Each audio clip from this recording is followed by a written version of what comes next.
से शोभित दिनवान और फाइनली आप सभी आ चुके हो अपनी लाइफ की सबसे मुश्किल और सबसे टफेस्ट क्लास के अंदर। भैया यार अभी से ही डरा रहे हो, मुश्किल और टफेस्ट बोल रहे हो, क्यों ना डराऊं? बिल्कुल डराऊंगा। मैं बाकी लोगों की तरह ना तुम्हें शुगर कोट नहीं करना चाहता कि बहुत आसान क्लास है, आराम से निकल जाएगी, बहुत आसान सिलेबस है, पूरे नंबर आ जाएंगे। ऐसा कुछ नहीं होने वाला। बहुत मुश्किल क्लास है, बहुत मेहनत लगेगी, बहुत रगड़ना पड़ेगा, बहुत बड़ा सिलेबस और आसान से तो बिल्कुल नहीं निकलने वाली। ये एक फैक्ट है।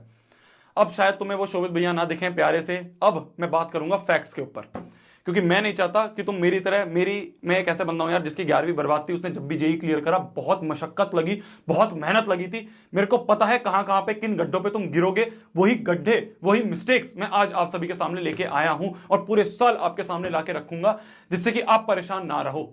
11वीं एक ऐसी क्लास है, मुश्किल है, टफ है, पर यह नहीं है कि नामुमकिन है उसको निकालना। सही तरीकों से अगर आप चलोगे, सही चीजों को लकीर मान के फॉलो करोगे, ये नहीं कि यार ये मेरी दोस्त ये बुक ले रहा है, ये मेरी दोस्त ने ये बुक ले रखी है, मैं भी यही बुक लूंगा, मैं भी ये बुक लूंगी, अगर ये चीज में फंस गए ना तो बहुत परेशान रहोगे।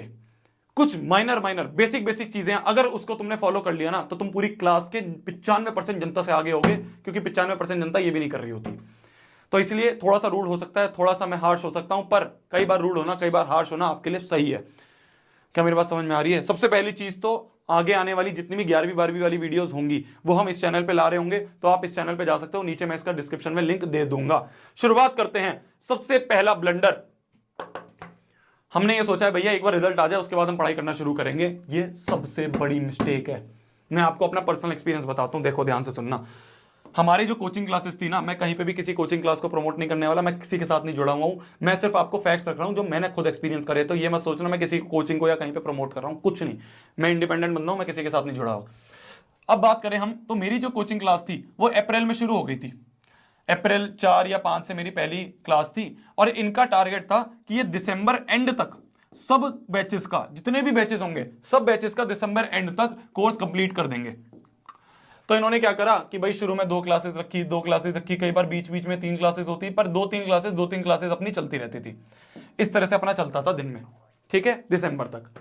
कुछ बच्चे ऐसे थे जिन्होंने सोचा कि यार एक बार रिजल्ट आने दो, उसके बाद जो बैच होगा उसमें एनरोल कर लेंगे, उसमें कंप्लीट कर लेंगे सिलेबस, थोड़ा 1-2 महीने रेस्ट कर लेते हैं।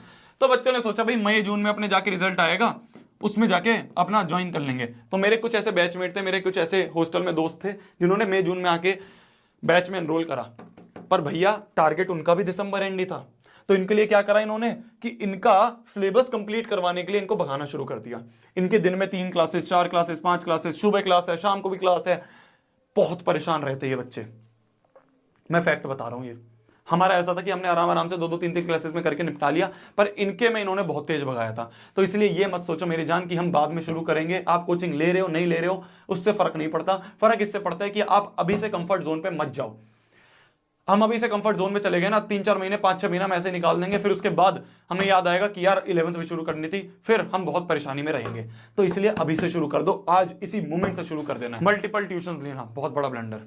भैया मेरे को यहाँ समझ में नहीं आ रहा तो हमने यहाँ से भी पढ़ लेता हूँ मैं इस टीचर से, फिर उसके बाद में जाके इस टीचर से भी पढ़ लेता हूँ, फिर मैं ये वाला अगर नहीं समझ में आता केमिस्ट्री तो मैं कोचिंग के ट्यूशन से भी पढ़ लिया, एक मैंने पर्सनल ट्यूशन भी ले रखा उससे भी पढ़ लिया। कंफ्यूज हो जाओगे, दिमाग फट जाएगा।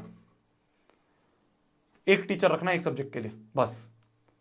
क्या मेरी बात समझ में आ रही है? मैं आपको अपना एग्जाम्पल बताता हूँ। मेरा एक चैप्टर था स्ट्रक्चर ऑफ एटम, आएगा आपका चैप्टर अगर आप केमिस्ट्री पढ़ रहे होगे तो फिजिकल केमिस्ट्री में स्ट्रक्चर ऑफ एटम आएगा चैप्टर। हमारा क्या हुआ कि टीचर चेंज हो गए और टीचर चेंज होने के बाद एक नया टीचर आया, उसने हमें स्ट्रक्चर ऑफ एटम पढ़ाया। हमने वो स्ट्रक्चर ऑफ एटम उस टीचर से, भाई ऐसा था कि यार इस टीचर से कौन पढ़ेगा, जब सर आएंगे ना उन्हीं से पढ़ेंगे, तो हमने मजे मजे में ऐसे ही उससे ऊपर से पढ़ लिया। पर क्या रहता है ना, हमारे सबकॉन्शियस माइंड में वो सारी चीजें रहती हैं जो भी चीज उस टीचर ने पढ़ाई थी। फिर मैंने दूसरे टीचर से पढ़ने की सोची, उससे कुछ चीजें बोली, उसने कुछ अलग मेथड बताए थे, इसने कुछ अलग मेथड बताए थे। फिर मैं तीसरे टीचर के पास चला गया, उसने थोड़े बहुत कहीं पे अलग मेथड बताए। मैं दिमाग में ये कंफ्यूज रह गया कि यार उस टीचर ने तो ऐसे सॉल्व करवाया था, ये टीचर ऐसे सॉल्व करवा रहा है, इसने ये डेफिनेशन लिखवाई थी।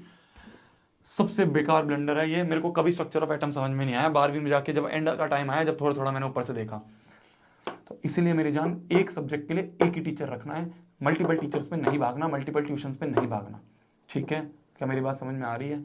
अगर हमें वो टीचर नहीं समझ में आ रहा है तो उसकी क्लास छोड़ दो, फिर दूसरे टीचर से पढ़ लो। ये नहीं कि एक ही सब्जेक्ट को 2-2 टीचर से रेगुलरली पढ़ रहे हैं, कंफ्यूज हो जाओगे आप, अपने आप ही चीजों को कॉन्ट्राडिक्ट करना शुरू कर दोगे।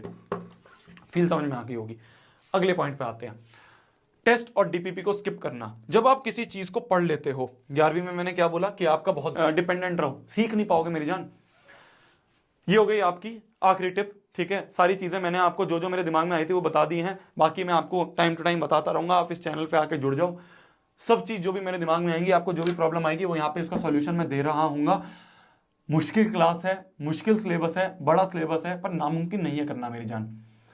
बस ये है कि हम 10वीं की मेंटेलिटी से इसको कर रहे होते हैं, 10वीं की मेंटेलिटी से बहुत कंफर्ट जोन में रह के ये सोचते हैं आखिरी में सब चीज कर लेंगे, वहां बच्चे फंसते हैं। बस आप उस चीज में मत रहो, कंसिस्टेंटली लगे रहो। 3-4 घंटे 5 घंटे आपने रेगुलर निकाल लिए अपनी सेल्फ स्टडी के, बहुत है। चलते रहोगे अच्छा स्कोर करेंगे, अपनी पूरी क्लास की 95% जनता से आगे रहेंगे, क्योंकि बच्चे ये भी नहीं करते, 100 अलग चीजों पे भागते हैं।